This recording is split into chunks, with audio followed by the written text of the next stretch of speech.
In the early 80s, Mr. Wave was well on his way to becoming one of the most innovative dancers in hip-hop.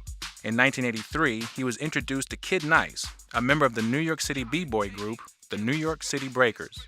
Kid Nice instantly fell in love with his unique and innovative dance style. He was so impressed that he suggested he audition for the New York City Breakers.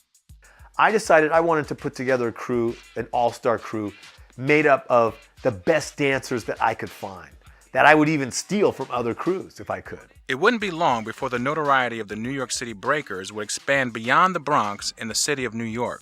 The group began to receive numerous offers to perform all over the United States and around the world, including Germany, Spain, Italy, Japan, Trinidad, London, and Sweden.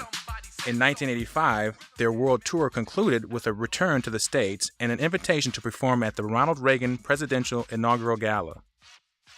From there, they were involved in various other televised performances such as Graffiti Rock, Good Morning America, Soul Train, and marketing efforts including Viewmaster.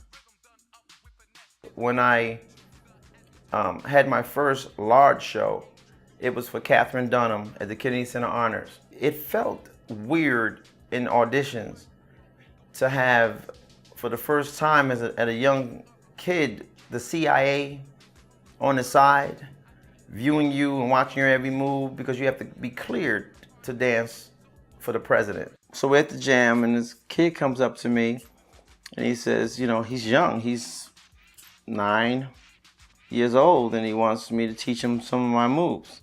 So I proceeded to teach him some dance moves and I noticed they were laughing at him. And he was quite good.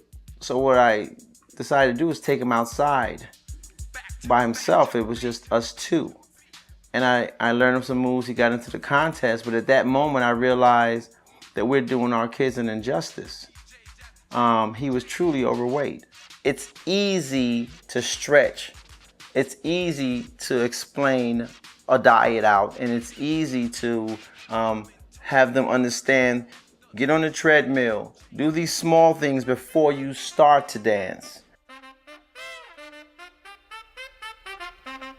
Wave has a side to him that's unbelievable. Wave has a temper. But the rage that I had inside of me, I would have probably have been either on the streets, selling drugs, or a statistic. So when the car slowed down, there was a guy pointing a gun. You know, jealousy will always exist. But then I felt this push, like someone kicked me. At that moment, my heart stopped. But they failed hip-hop financially. They failed to grow it as a business. They failed to be true entrepreneurs. They failed to show that because we've created and God has blessed us with a talent, now how do we grow this? And then how do we, most of all important, how do we teach it?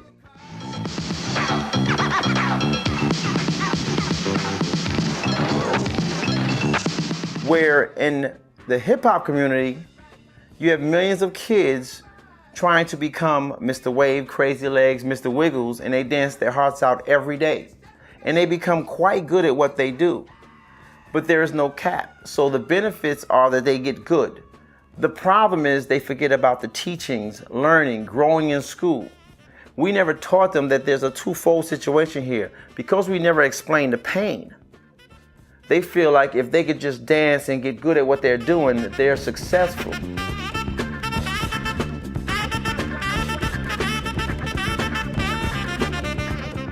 But I could tell you that there was a point that Mr. Wave was broke. There was a point that Mr. Wave didn't have much. We battled in that movie. And a lot of people don't know that battle was real. That battle was so real, the producers had to stop the movie. They had to stop the movie because we were going at it. The movie does not depict how many times and how raw we came out. Tony was, when other people said it can't be done, he'll laugh at them and says, watch me do it.